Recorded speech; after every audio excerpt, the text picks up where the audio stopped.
Well, hello and welcome to the Church Office podcast. My name is Gavin Smith, and it's a joy today to welcome you to this podcast. We've got a special guest, Karen Coleman. Welcome to the podcast. Hi, Gavin. It's great to have you on here, and we're talking church administration, operations. It's our world. We absolutely love it. It's a privilege to serve churches in this role. And particularly, we're going to focus today on that kind of the challenge of working in a part-time way to this. And I've always been in a full-time role, so I need to bring in an expert, and the expert is Karen. So Karen, tell us a little bit about your church and where you're based working. I work for Fuller Baptist Church in Kettering, which is in Northamptonshire. Fuller is an old Baptist church, around over 300 years. And we have a large suite of buildings. The buildings are grade 2 listed and are currently presenting us with lots of challenges on the looking after front. Yeah. So yeah, the church has been around a long time. Yeah. And you've got some great history, haven't you? Tell us a little bit about the history of church. I think listeners will be interested in this. Yeah, so as well as having a grade 2 listed building, the church was named after Andrew Fuller. And Andrew Fuller was the at-home missionary support group for William Carey. And when William Carey went to India, Andrew Fuller was at home writing to him and supporting him and raising funds. Yeah. And they were both instrumental in the formation of the Baptist Missionary Society. Yeah. Yeah, which did a huge amount of work, didn't it? Huge. And I love it. You might be one of the only churches, there may be others, that has a museum in their church. That's pretty spectacular, isn't it? Yes. As well as all the artifacts to do with Fuller Baptist Church, we also host the BMS's collection of artifacts that they have. And those are in a big area in the church upstairs, and people can come and visit them if they want to. They just have to make an appointment. Yeah, please sign up. Yeah. Yes. Yeah. And you get trips and people coming to visit. It's very popular, isn't it? And it's Yes. We have a lot of people come from America. Yeah. I've had phone calls with a chap who got up at 6:30 in the morning to phone me. It was 11 o'clock for me, from Greenville, South Carolina. He phoned from. He was coming on a tour of early Protestant churches as his holiday. Okay, that is as a holiday. That's amazing. So tell us a bit about how long you've been working in administration and operations. I've worked. So I started my career as a retail manager. Okay. And did about 18 years. I then worked for a uniformed youth organisation at a training and activity centre, so charity-based. Yeah. I then did 3 years as an office manager for Norwich Youth for Christ. Oh, brilliant. Moved to Northampton, and while once we'd been here a few years, I did 13 years full-time as the office manager stroke administrator stroke operations manager for the church that we worship at, my husband and I worship at. I then had a 2-year break and took a part-time job at Fuller. Yeah. So how's that change? How's that transition gone from full-time, knowing everything that needs to be done, and now you're working part-time? There must be some challenges in that. Yes. There. I started on a 12-hour contract, 2 6-hour days. Okay. And that was, even although I'd had a 2-year gap, that was really strange. Just going in one day, having a day off, going in another day, having a long weekend, going in. I'm sure there's lots of people out there that understand this. But I felt like I was starting my week every day I went in. Yeah. Because it wasn't just the short hours, it was the fact that the day was only 6 hours as well. Whereas a lot of us might work 7 or 8 hour days. So it was adjusting to all of that. Yeah. And having to, plan that in. And no, I cannot get involved in everything, and I have to be really careful. Yeah. You have to be disciplined, I guess. Yeah. Yes. Yeah. As I said earlier, I have to keep going back to my job description and saying, this is what I need to do. Yeah. Especially if you've spent a long time working part-time, you might be more organised about it. But when I've been 13 years full-time in a church, I was used to being involved in a wide spread of church activity. Yeah. I'm not now. I've got very specific things I should be doing, and I need to remind myself all the time to keep just into these things. Focus on those things, yeah. So give us a bit of a run through then of your job description. What are some of the things that you're responsible for? The main part of my job description is about the building. Yeah. Use of the building, the health and safety, the maintenance of the building, just generally things to do with the building. That is the bulk of my role. Yeah. Looking after contractors when they come in, working with the property deacon to get the right quotes for the right jobs and to schedule those in to be there while those people are in the building. The building's not got a huge amount of use, but we would like to use it more, but we are restricted by the fact that it's not accessible. There is no lift. And that does limit us as well. But at the moment, we have such a huge maintenance project going on that we can't really take on much more until we've got through that. We'll be disrupting bookers and just turning them off. Yeah. Okay, so a lot of building stuff. So tell me about the grade 2, for someone whose church is a warehouse in the middle of an estate. What does that mean? Oh, It means headaches. It means headaches, yes. I think overall it just means you have to be careful with what you do. Okay. We have a broken down pipe in the listed, the old part of the building, which you, Gavin, could go and just put a bit of plastic up and it would be fine. Yeah. I will have to have a like for like cast iron downpipe made, probably, to match what's already there. Mm. And that's the thing. So we can make alterations. The church in the past has had permission to take some pews out. Yeah. But that has run out. But you can make alterations. You just have to follow the rules. Yeah. Understand them. But we're a Baptist church, so we're part of Baptist Union of Great Britain. And we have conversations with their listed building team who are very helpful. Oh, that's good. Through the process. And that gives us an ecclesiastic exemption from going through the local planning. Yeah. I like you, I have no experience really of having a listed building before, so I have to listen to what others with more experience say, and I'm often the one having the conversation with the Baptist Union because I'm around in the day. Yeah. But I mean, for some that would be a really challenging job, isn't it? Buildings and managing buildings and doing maintenance while trying to manage and continue to do ministry and demands that are on. I think buildings is a tough part of the job, isn't it? Yes. And it can be quite, in the situation that I'm in, because we have this big project going on, it can be quite overwhelming. Because I'm a generalist manager type person, let's give me something and I'll run it type. Rather than having a lot of in-depth knowledge of buildings. Yeah. Yes. Yeah. It takes over. And because you're only there part-time, I'm arranging something this morning for somebody to come and fix something, but I want them to come on days that I'm in. Yeah. Which really restricts what you're doing and how long things take. Yeah. So it does slow everything down. Yeah. Are you really strict with your days? That these are the days I work and you don't flex them across other days? Are you how do you run that, and what are the rules? What are the rules? Well, I don't worship in the church that I work for. Yeah. And that's different, isn't it? Yeah. Does make things very different as well. And that has been another cultural adjustment for me. But it does mean when you go home, you go home. Yeah. However, there are one or two deacons that have my personal mobile phone number that I would talk to. The property deacon, because these things take time and he has a day job.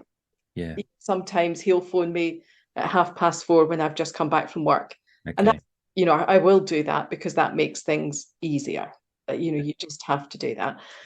Generally, I'm only in the building on a Tuesday and a Thursday. But this week I've done Tuesday and Wednesday because of contractors we had in yesterday, and I've worked at home today. Mm-hmm. I try not to move them around too much, but I can move them around Tuesday, Wednesday, Thursday. Yeah. Yeah. So give me another bit of insight. What are the joys of being part-time? There Um, must be some, for me, surely. it has been wonderful because I have worked full time Yeah. since I was 21. Um, so having a long weekend, Yeah. I, I stop work at 3 o'clock on a Thursday and I don't go back to work till 9 o'clock on a Tuesday. Yeah. So I have opportunity to do other things with my friends or in my own church. So I run a group and help run a group in a church, my own church on a Monday afternoon. Mm-hmm. And I got to know my neighbours very well over lockdown, and it gives me time if we want to go out for a coffee. It just Yeah. gives you a bit more me time, I suppose, in some Yeah. respects. And because it's not the church that I worship in, I don't get disturbed on a Sunday the way Yeah. those of you who might work in your own church. You can't just go in and worship. Somebody will ask you a question about Yeah. something. So that, that works really well for me. And I'm just looking at some notes I've written down. Yeah, I think that Yeah. it is That's a good. joy. Yeah. Having some space in the week has been really good. Yeah. And have you I mean, part-time, I think if I had some part-time staff, and we do have a bit, you have to kind of manage a little bit differently, don't you? And if you have a staff meeting or something, which takes up 2 hours, for someone working full-time, they can go, okay, I can make that work. But a loss of 2 hours for you with the projects that you've got going on is actually really significant, isn't it? Yes, yes. And we don't have a minister at the moment. We're in what Baptist churches would call a pastoral vacancy. Okay. And but we have a youth worker and a caretaker, and we have we have coffee together Okay. for half an hour, 3/4 of an hour, where we just catch up with each other. We talk about anything that we all need to know. We pray, but we try to keep that quite minimum because two of us work very part-time. Yeah. I have done, as I say, I work 2 full days and 4 hours at home. And sometimes that 4 hours at home involves an evening Zoom with the property team. Okay. Have a meeting. But that's the flexibility that extra 4 hours that I've got gives me. Because taking a meeting like that out of 12 hours would have just reduced my week to almost nothing. Yeah. So sometimes to answer your previous question, I do that sort of flexibility Yeah. with that. Yeah. And do you have somebody, I mean, without a minister there, I mean, is that commonplace for some churches that you know and people that you interact with, UCAN, would they be similar where they don't have a lead pastor or somebody in there or a vicar, and there's a staff team but no leadership, I guess, in that sense? I think if you're in a church with a relatively small staff like ours, if you don't have a minister, then yes, you might be in that situation. I have one deacon who comes in to see me every other week, fills me in on what's going on in the church meeting that's relevant to my job, Yeah. or what's going on in the deacons meeting that's relevant to my job. My line manager is the church secretary, whom I've seen a few times this year, but he has a big day job. Yeah. He's Yeah. trying to juggle too many balls, really. Yeah. But it's fine because I have this other deacon that comes in regularly to see me and catch up and just share what's going on in the life of the church. Yeah. And that makes a difference, doesn't it? I can tell that makes a difference. So you've got, some communication, you're touching base with people, you're being cared for in that sense by this deacon. And that's really good. For people who are in part-time roles who don't feel supported, any advice for them? When I started working for a church, I was the only person in the office, and it was me, an assistant minister, and a minister, really, and a cleaner. And I was very fortunate that I found out about a conference that was going on in London, and I went to this conference. This would have been 15 years ago at least. Okay. And when I got there, I met a few other people from Northampton who were at the same conference doing the same job. And that was where I met John Truscott and helped Yeah. out UCAN. And for me, being part of UCAN gave that support. Yeah. I got to know a good 8 other administrators in the town. We met every couple of months. We talked about our jobs. We shared information on email, to help each other out. And that's still going today, a different group of people, but that's still there in some way today. And I think that is a way to get support, to engage with an organisation that is like-minded to the work that you're doing.